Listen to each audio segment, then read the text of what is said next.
Thank you. So I work in Oslo with the municipality, and I had the very interesting question for 2 years ago, whether I could take the responsibility for building up a complete museum in the center of Oslo. The museum is meant to actually disseminate information about Norwegian popular music from 1905 to today. 1905 was the year that Norway became independent from Sweden and Denmark. So that's why they wanted to do this as a kind of cultural thing. So the interesting point was that this was multimedia. There was a lot of movies, there was a lot of record collections, there was a lot of objects like microphones, guitars of famous people in Norway, jackets, whatever. So it was a real museum collection. There was no metadata at all. There were 6, 7 archivists on different areas of expertise. And we needed an infrastructure, a technical infrastructure. So with my background in machine learning and semantics, I proposed that we use RDF-OWL graphs to actually represent metadata and use it in the whole center. So this is, as far as I know, the only one in Europe, the only museum that really uses 100% semantic technologies on the back-end systems. There is no licensing, there is only open source software. We didn't program anything on top of that, we just did data modeling. We installed Sparkle endpoints everywhere we needed it, and we use it throughout the whole center. So I will just show you a bit what this looks like. Well, this is just like Norway. Everybody knows where that is, I guess. This is the area where we have this musical center. It's an old brewery, a beer brewery, that is not used anymore, so they made like a kind of music quarter out of it. So here is 50 practice rooms. They call it a øvingshotel, a practice hotel. 50 practice rooms for musicians. On the other side, we got like the cultural station where kids can actually dance, learn how to dance ballet or hip-hop or breakdance. There is a scene here where folk music is actually performed live, and this is the center that we have. It's four floors with a very nice new building. So I can just, to start off, give you a little tour through the center. If you get in there, you come into the entrance, of course. We have this flipper machine. You don't really see it because there's so much light here, but it's a flipper machine, you know, like the 70s.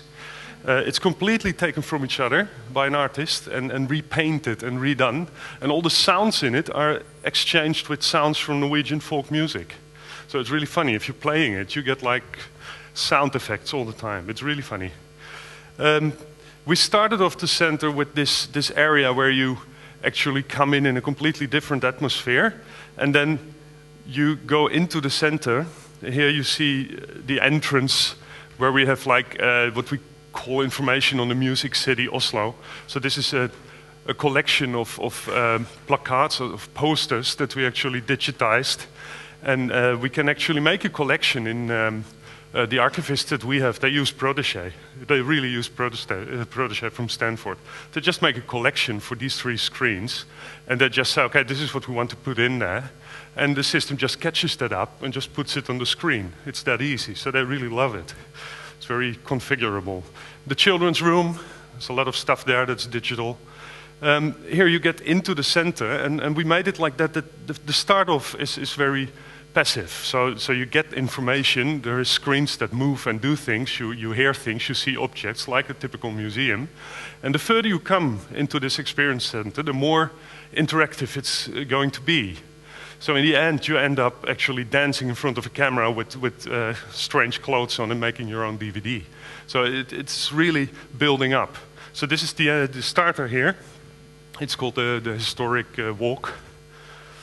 And what you see here, what is quite interesting, is, well, this is not Norwegian, as you might see. Here, what you see here is what we did actually. This RDF graph that I talked about has information on this guy, Jens Boek Jensen, with his artist name, but we also have his personal name, of course, and information about him.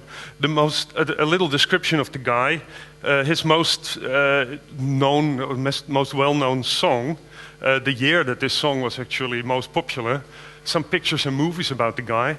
And this is already 1, 2, 3, 4, 5, 6 7 different metadata types that we actually retrieve from a Sparkle endpoint and put together on the screen here. So it's very configurable. We can actually assign different information items to different screens. We can put them in collections together so that they're actually working together as a whole experience. And if you go through the center, you see more and more of this. So we have, here you see from the looks that it's pretty similar, this station here. A little bit different template in the back, but it's the same type of Sparkle queries that we use here to get the information out and show it on the screens. Here's more of that and some. So this is still this history walk. Here we see the stuff where we come into the 80s with Walkmans and Video 2000 player, and here, this is the Dutch Pride, Philips, from the end of the 80s, I think. And it did work better than VHS. So the cassettes, then we go to Kaiser's Orchestra and we come to the end of the history walk. So then you're a bit higher up in the center. And then you get like things like artist stations. I have a little movie of this where you got like a big touch screen where we again visualize collections with albums, and you can actually click on them and you get the artist, you get the music, you get some movies, whatever we have for kind of, it's very different what we have per album, of course. But the system is very flexible, so you can just press it and see what's coming up. Sometimes it's pictures with music in the background, sometimes it's a nice video shot. And that's very interactive, so there's a lot of screens you can touch on. You can also get the posters from the big festivals in Norway and just click on the artists and you get like the videos there on the screen while you're standing there and listen to it with these loudspeakers that are on top of your head. This one is very interesting. It's a big, huge wall. We call it scene, what is it? Scene, a skrik, the fear for the screen. The fear for the podium. So you come into this room, it's a very big screen, and you hear this whole public just going up when you walk into this room, and there is this microphone in front of you. And you see the whole public in front of you. So it's like entering a scene. And you really get goosebumps if you experience that. And we made different experiences, so in small jazz places, but also in these big open-air festivals. It's really nice to enjoy that.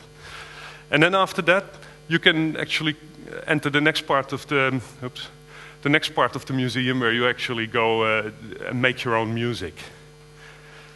So, just to give you a very little. Oh, wait a minute. I saw there was some. Is this connected? This. Okay. Then we try that.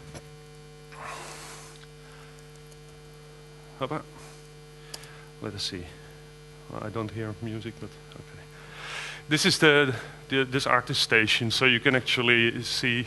I'm just standing there with my camera and my telephone and just filming this, so it's not very professional, but I just wanted to give you some impression before I left. So here you see actually that the pictures popping up. Here you got the different items that we have in the base. So this is taken from the RDF graph. We look what types it are, and then we use the right icons and all that stuff. So it's very configurable. It's very easy to actually redo the whole center into, for example, a library with books and authors instead of musicians with music or whatever. So we do that kind of exercises as well. Just change the whole RDF graph in a different type of RDF graph and check what happens. So we also have this thing with places in Oslo. So here you see, it's a big touchscreen. It's one of these tables.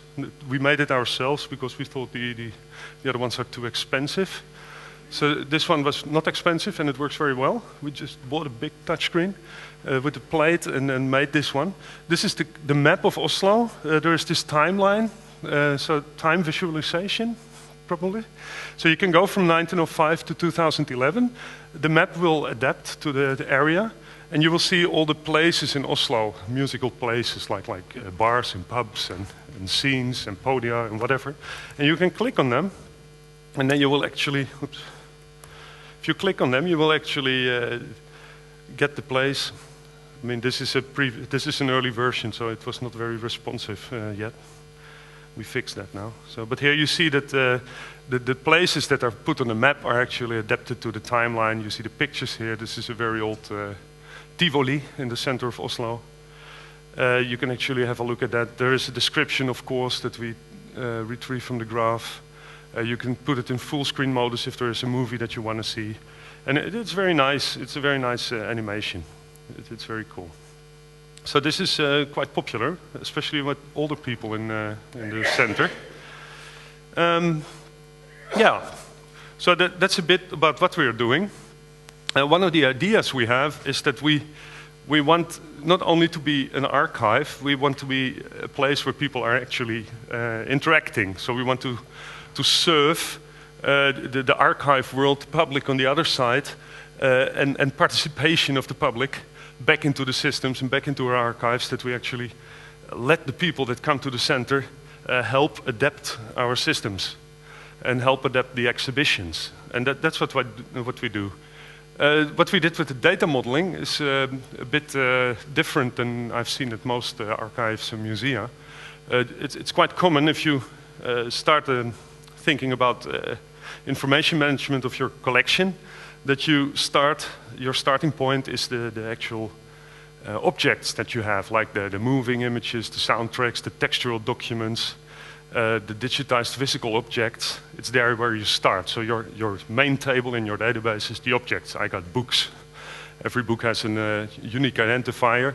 And then the persons that are actually related to that book are somewhere in a subtable as a string. That's very typical. You see it in many European databases as well. The only thing that you can do to hook up these people is actually using string search to actually get these things together. So that would not work in an experience center like we had, because the main items that people are interested in when they come to us are persons and bands that can have an alias.